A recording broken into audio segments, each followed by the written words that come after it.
Bonjour les cancers, soyez les bienvenus pour ce tirage pour le mois de janvier. Je n'ai pas fait de tirage pour l'année 2024 parce que souvent je trouve ça terriblement long. Et accessoirement, en fait c'est difficile de retenir sur la durée tout ce qui va se passer parce qu'il y a souvent beaucoup de choses. Donc j'ai décidé de faire plutôt mois par mois, de continuer comme ça, d'essayer de voir un peu les énergies. Donc le mois de janvier étant le premier mois de l'année, évidemment, on va commencer avec l'élément de l'année dernière que vous avez intérêt de laisser derrière vous et la façon dont vous allez entrer dans 2024. C'est un peu le sujet du jour. Alors on y va pour nos cancers pour ce mois de janvier. Donc là, en plus, on y est vraiment bientôt. Je pense que vous allez dépasser des doutes, il y a des choses comme ça. On va voir. Allez, pour nos cancers, une carte générale déjà pour avoir une idée de l'énergie de leur mois. L'énergie du mois pour nos cancers. Pour les cancers qui ont regardé la vidéo. Elle est là. Less is more. Ce qui veut dire moins c'est plus. Moins c'est plus.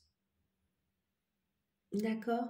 Donc il y a l'idée peut-être de se départir de ce qui n'est plus utile.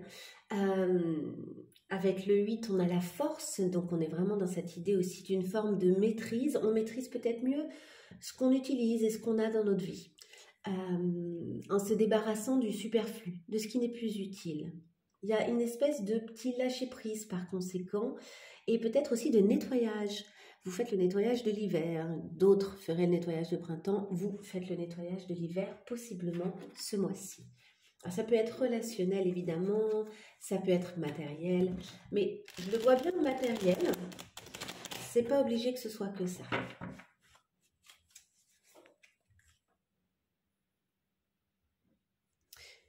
Ok. Ah, alors on vous parle de décision. Bah justement, il y a peut-être une stratégie qui se met en place, des décisions qui se mettent en place, et cette idée de se débarrasser de ce qui ne sert plus. On nous parle de flatterie, hein. Peut-être que vous êtes flatté, peut-être qu'on cherche à vous flatter, peut-être que vous cherchez à flatter quelqu'un dans un objectif, je ne sais pas lequel. On nous parle d'ingéniosité. En tout cas, il y a pas mal d'ingéniosité pour vous ce mois-ci, de réflexion, de... je sais pas, vous mettez peut-être en place certaines choses. Allez, on y va pour nos cancers, pour ce mois de janvier. C'est parti. Quel est l'élément de l'année dernière que vous devez laisser derrière vous? Comment vous pouvez créer des intentions en phase avec votre chemin? Quelle est l'énergie à nourrir pour bien débuter cette année 2024? Quelle est l'action à entreprendre pour mettre en place vos intentions, les intentions dont on a parlé avant, donc les actions? Quel est le thème du mois qui va ressortir ce mois-ci? Au niveau pro, qu'est-ce qui se passe? Au niveau matériel, qu'est-ce qui se passe? Au niveau spirituel, qu'est-ce qui se passe? Et on fera un autre tirage spécifique pour le sentimental. Je vais compléter. J'allais rester comme ça. C'est le matin. Je ne suis pas encore bien réveillée. Mais non, je vais compléter avec un tarot. Donc là, j'étais avec l'oracle du soleil. Je complète avec le tarot des saisons, je crois. Je ne suis pas sûre. Ici, on a le 3 de bâton que j'ai pris pour l'étoile l'autre fois parce qu'il y a vraiment cette idée d'être en train de réfléchir à ce qu'on va faire et d'avoir des espoirs pour la suite avec le 3 de bâton. C'est assez similaire avec l'étoile. Allez, on y va pour nos cancers sur ce mois de janvier. L'élément que vous devez laisser derrière vous de l'année dernière. Comment créer des intentions en phase avec votre chemin 2024? L'énergie à nourrir pour bien débuter votre année 2024. Quelle est l'action à entreprendre pour mettre en place les intentions? Quel est le thème du mois? Et au niveau pro en janvier, au niveau matériel en janvier et au niveau spirituel en janvier. Donc, on y va. Comme je disais, on fera le sentimental après. Alors, quels sont les éléments de l'année dernière que vous devez laisser derrière vous? La patience et le cavalier de denier. Le cavalier de denier est en effet un personnage assez patient. En général, c'est le cavalier qui va le plus lentement, donc qui met en place des choses, mais doucement, avec une forme de patience. Il y a cette idée, quand je vois ces deux cartes, attendez, je vais replacer un petit peu, voilà. Il y a cette idée, quand je vois ces deux cartes, de ne pas vous résoudre à ce que les choses aillent lentement. Ça y est, il est peut-être temps de passer la seconde, quoi, et que les choses accélèrent. Donc, ce que vous devez lâcher de l'année dernière, c'est le rythme dans lequel vous vous étiez mis, qui était peut-être un petit peu, allez, on y va, mais on y va tranquille. Et là, il est peut-être temps d'y aller vraiment. Comment créer les intentions en phase avec votre chemin de 2024? Donc, créer ces intentions dès le mois de janvier 2024. Nous avons la rébellion que j'avais eue chez les béliers, il me semble. La rébellion et le roi de Pentacles. Donc, vos intentions, déjà, elles doivent viser haut. Elles doivent aller...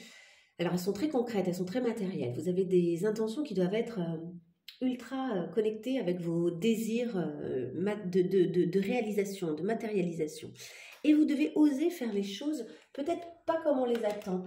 Oser imaginer grand, oser imaginer original, oser imaginer différent peut-être de ce que les gens, eux, feraient ou de ce que les gens attendent de vous aussi. Hein. La rébellion, c'est souvent en opposition à quelqu'un.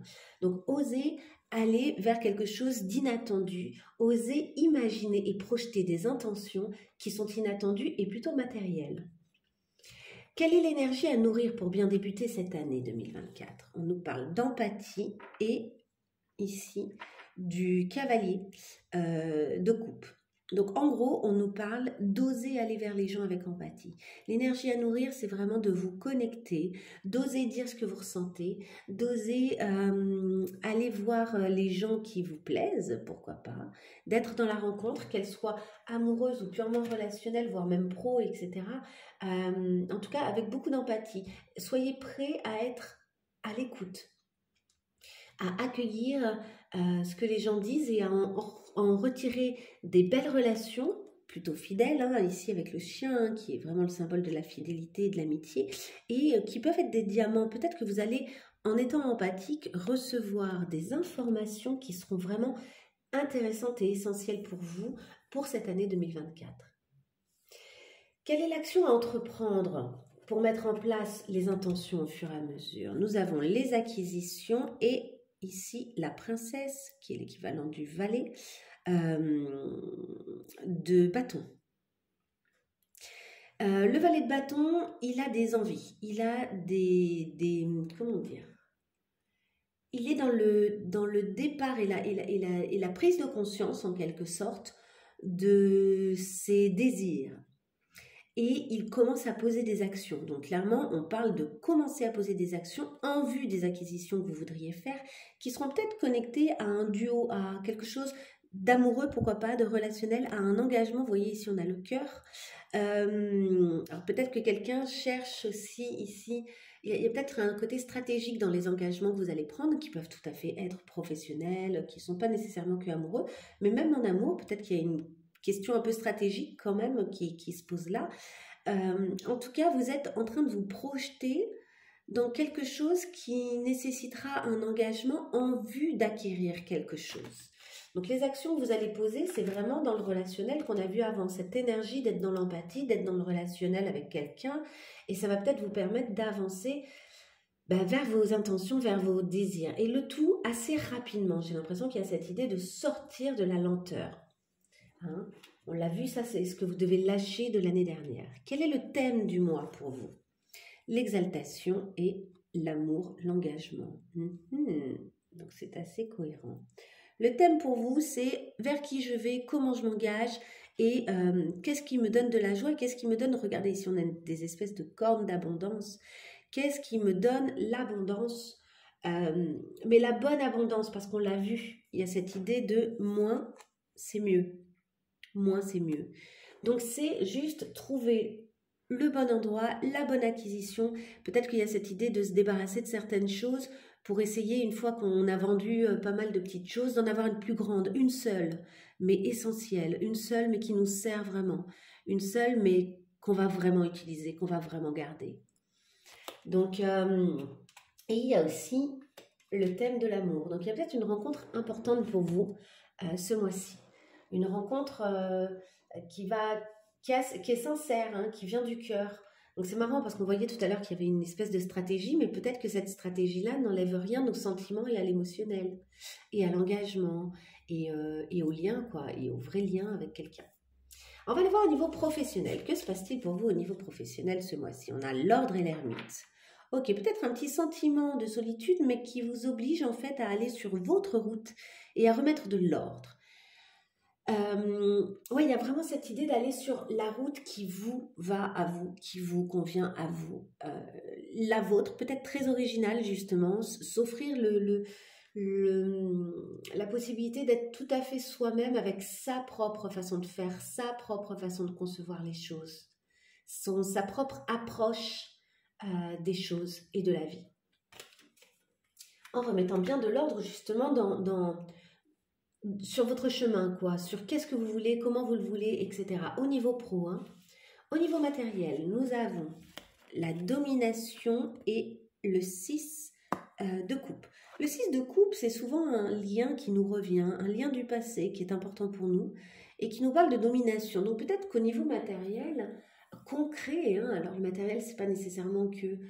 c'est ce qui se manifeste physiquement, c'est ce qui prend forme dans la matière, le matériel. Peut-être que finalement, vous vous rendez compte qu'il y a quand même encore quelque chose qui vous domine, d'un lien passé, d'un lien qui était a priori plutôt beau, mais qui pour X raison n'est plus forcément là, qui est plutôt de l'ordre du souvenir, là, avec ces cartes-là.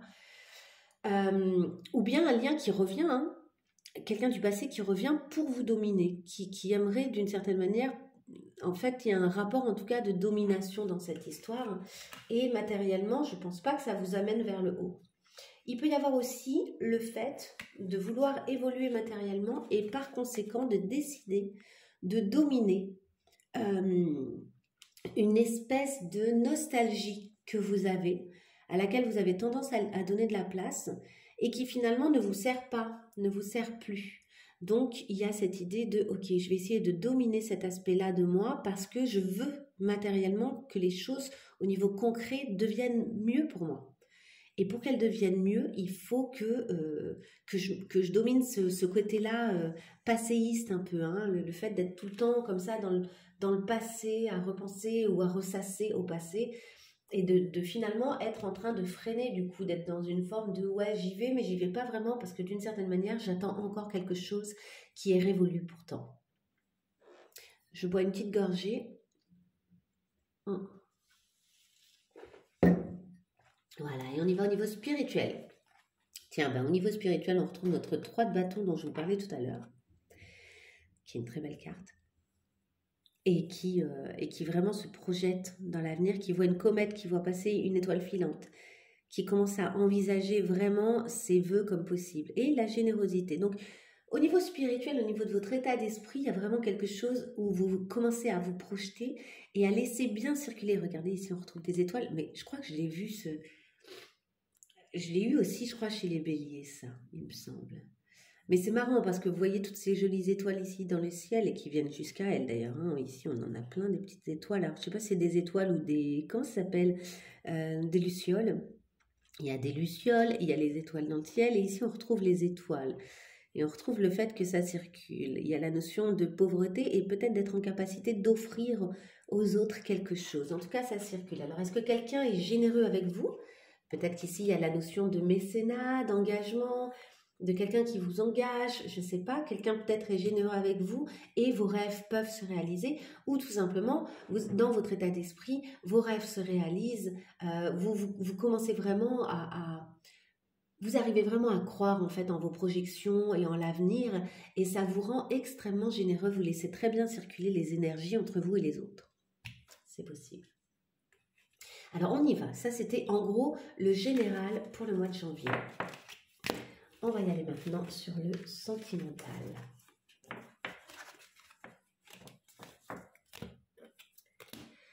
Alors, au niveau sentimental, quelle est la situation qui vous importe ce mois-ci? Au niveau sentimental, là, oups, pour nos cancers, ok, on a le trèfle, la chance, on a le 1, 2, 3, les petits pas. Donc, pour nos cancers sur ce mois de janvier, elle est là. Et on a l'œil fermé. Ok. On essaye d'y voir plus clair. On aimerait ouvrir les yeux sur quelque chose là. On a envie de croire en sa chance, mais on ne sait pas encore ce qui va advenir. Ça a plutôt commencé par la chance, faire les petits pas. Donc, il y a cette idée de se projeter, de penser que oui, les choses sont possibles, même au niveau amoureux, puisqu'on parle ici plutôt du relationnel. Mais j'ai l'impression que de manière générale, ce qui vous importe ce mois-ci, même s'il pourrait y avoir une rencontre amoureuse, hein, j'ai l'impression que ce qui vous importe, c'est quand même comment dire, de vous projeter dans cette année et de croire en vos projections. Voilà, j'ai l'impression qu'il y a quelque chose comme ça. Et de commencer à faire des petits pas qui vont vous mener, vous ne savez pas encore où, certes, mais en lesquels vous croyez. Il y a cette idée aussi de je ferme les yeux parce que j'accepte que je n'ai pas la réponse sur ce que ça va donner. Donc voilà. Voilà un peu votre situation. C'est j'ai envie d'avancer, je sens que j'ai de la chance, en tout cas j'ai envie de croire en ma chance, mais je ne sais pas où j'avance pour autant. Je fais les pas, mais je ne sais pas encore quel sera le résultat. C'est très bien parce que c'est le principe même de la loi de l'attraction. La loi d'attraction, on a envie de croire en sa chance, on se projette, on commence à agir en pensant que les choses sont possibles et après on lâche prise parce qu'on ne sait pas ce qui va advenir. Alors, avec quel bagage sentimental vous arrivez dans ce mois-ci ? Qu'est-ce qui va se passer ce mois-ci et qu'est-ce que ça pourrait donner? Alors, avec quel bagage? En fait, comment vous entrez dans le mois? Comment ça se développe? Qu'est-ce que ça pourrait donner? Quel est l'horizon vers lequel cette situation se projette? Qu'est-ce qui joue contre vous? Qu'est-ce qui joue pour vous? Allez, j'ai envie de faire un peu différemment de ce que j'ai fait pour les autres. Et je vais compléter avec un autre oracle. Là, j'ai rajouté 2 cartes par rapport aux autres. Donc, c'est comme ça. Allez, on y va pour nos cancers au mois de janvier.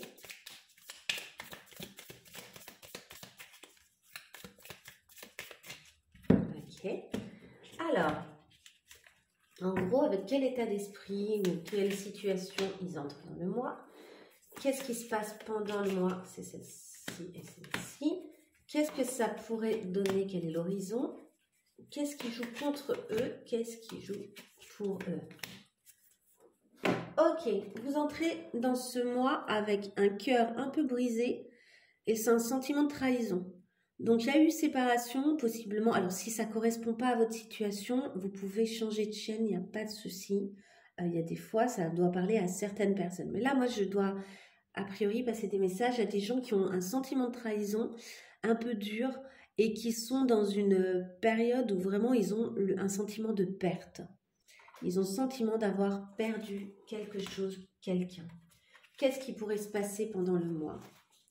Alors, il y a effectivement peut-être une compétition avec quelqu'un qui surveille. Du coup, peut-être que s'il y a eu bel et bien trahison, il y a peut-être une autre personne, une autre femme ou un autre homme, et quelqu'un qui quand même est là et essaye de se faire connaître à l'autre. Il y a une question de loyauté du coup qui se pose pour vous. Est-ce que l'autre est loyal? Est-ce qu'il ne l'est pas? Et vous pensez à des choses anciennes avec la cassette, vous rejouez des choses en fait, vous rejouez des événements, vous essayez de comprendre ce mois-ci, ce qui s'est passé, la forme que ça a pris, où est-ce que ça vous a... qu'est-ce qui justifie ce qui s'est passé pour vous? Vous essayez de donner du sens en fait. Il est possible qu'il y ait quelqu'un qui soit là en train d'essayer de...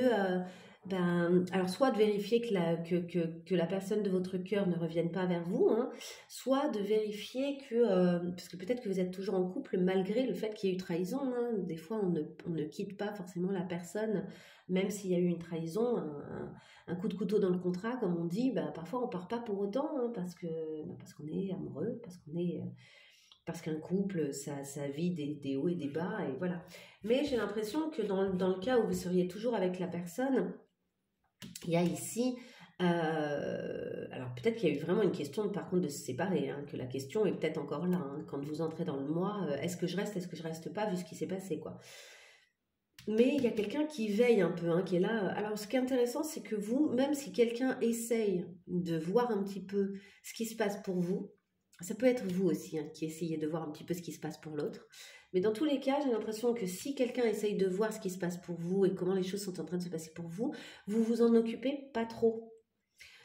Pour ceux qui sont dans ce cas-là, j'ai l'impression que ça va plutôt être vous vous concentrer pour essayer de savoir vous où est-ce que vous en êtes et est-ce que vous allez rester loyal ou pas et est-ce que le passé qui est entre vous vous permet de continuer, de rester dans cette situation ou pas, voilà.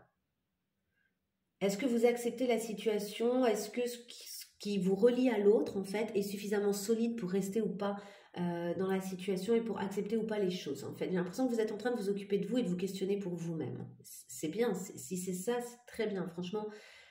Parce que les autres, malheureusement, on ne contrôle pas toujours ce qu'ils font et on ne contrôle pas toujours ni leurs intentions, ni là où ils en sont, et du coup, finalement, on est le meilleur diapason pour nous-mêmes.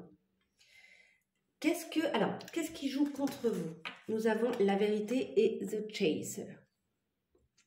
Alors, il y a dans cette histoire une des personnes qui est codépendante, qui est vraiment dans l'idée de la dépendance affective et dans la peur de l'abandon. Alors, est-ce que tout simplement vous vous rendez compte que vous êtes là-dedans et que ça ne vous sert pas? Parce qu'il y a vraiment une prise de conscience de votre part. Avec cette vérité, il y a la prise de conscience que, ok, là, il y a un truc relationnellement qui n'est pas très équilibré. Alors, est-ce que c'est vous qui l'êtes? Est-ce que c'est une autre personne qui est venue dans cette histoire et qui est un peu dans une forme de dépendance et qui, du coup, cherche à être en lien avec votre autre? C'est possible. Et enfin, qu'est-ce qui vous aiderait? Une prise de distance. Une prise de distance. Peut-être vous éloigner et vous réengager. Peut-être vous rendre compte à quel point ce lien-là, il est très très fort. Mais ça peut être plein de choses. Ça peut être prendre des distances avec la personne avec qui vous étiez en lien. Ça peut être aussi prendre des distances pour mieux vous reconnecter à vous, à ne faire qu'un, mais avec vous-même, vous réengager vis-à-vis de vous-même. Ça peut être aussi décider ensemble de vous éloigner, de faire un voyage, de vous reconnecter, mais de vous éloigner d'une situation qui vous a fait du mal. Enfin, vers quoi ça pourrait vous mener?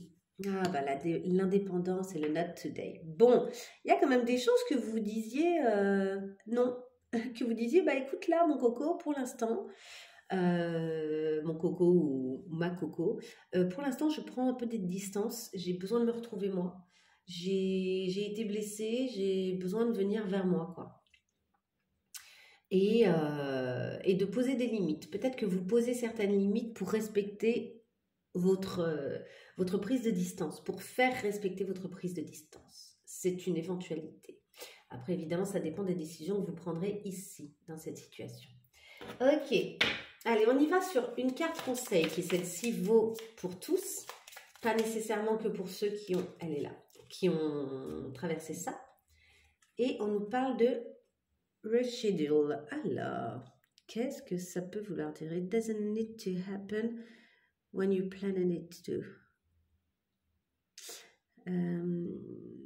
Alors, il y a l'idée que quelque chose fait conflit, qu'il y a besoin d'un timing, qu'il faut peut-être réétudier la question en fait. Revoir la question, que ça n'a pas besoin d'être déjà arrivé quand vous êtes en train de planifier les choses, mais par contre de regarder et de re-regarder peut-être à deux fois ce que vous voulez.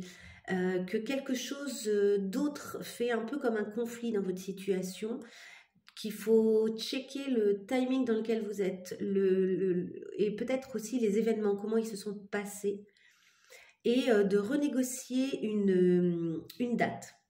La deadline.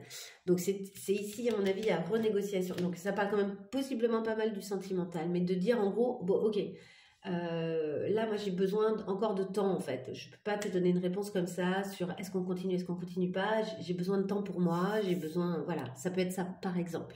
Ça peut prendre beaucoup de formes. Très bien. Bon ben je vous laisse là-dessus. J'espère que ça vous aura parlé et surtout que ça vous aidera pour ce mois-ci. Et je vous dis à très bientôt pour de nouveaux tirages. Au revoir.